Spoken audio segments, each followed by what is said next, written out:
company could become big player in smartphone making with acquisition of part of HTC and forthcoming Pixel 2 launch, but it's still got a long way to go, with the Pixel 2 smartphones expected to launch on Wednesday.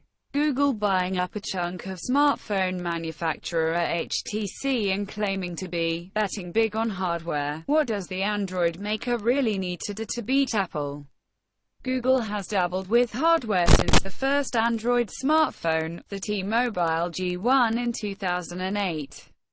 Following up with a Nexus series of smartphones and tablets that were used as showcases for the latest iterations of Android, and then last year's Pixel. But the search company has never been a big hardware player. Instead, Google has spread its various services far and wide on other companies' devices. From Android, which is now used on 2BN devices, to the vast payments made to Apple to remain the default search engine on the iPhone, Google's methods have been extremely successful. Now it appears Google is no longer content to just put its services on others' smartphones. It wants to build its own, and in doing so face Apple head-on.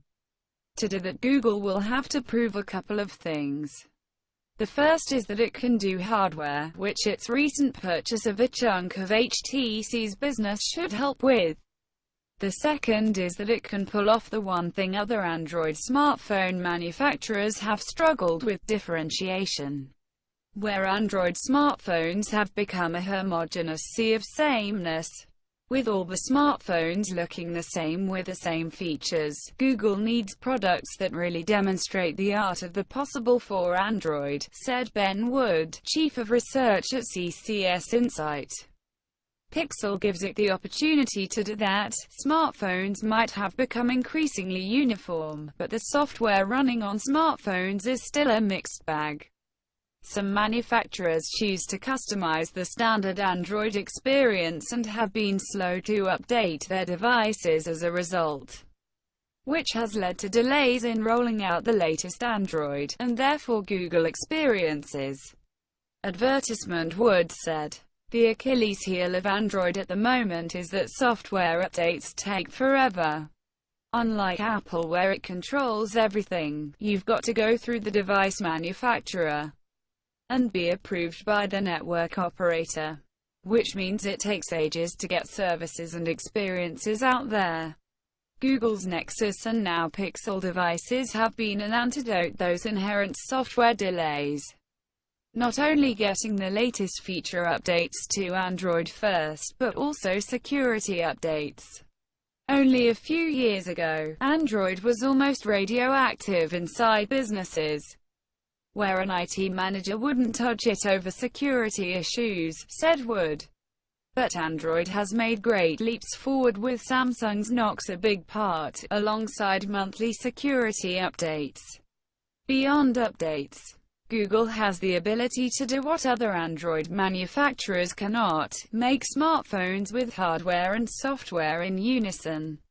Google's HDR+ camera system, which uses computational photography to combine multiple underexposed shots into one detail-rich, superior image, is one very clear example of Google's software prowess.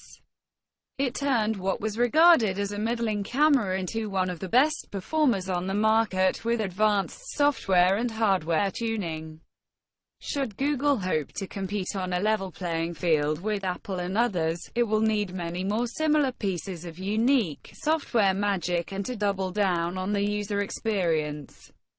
But where some features have remained Pixel exclusive, others such as the Google Assistant have had to spread to other manufacturers' devices if they are to be used by any meaningful number of people.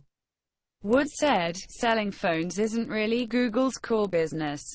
The value in Android is the fact that it gets into so many people's hands and acts as a gateway for Google services.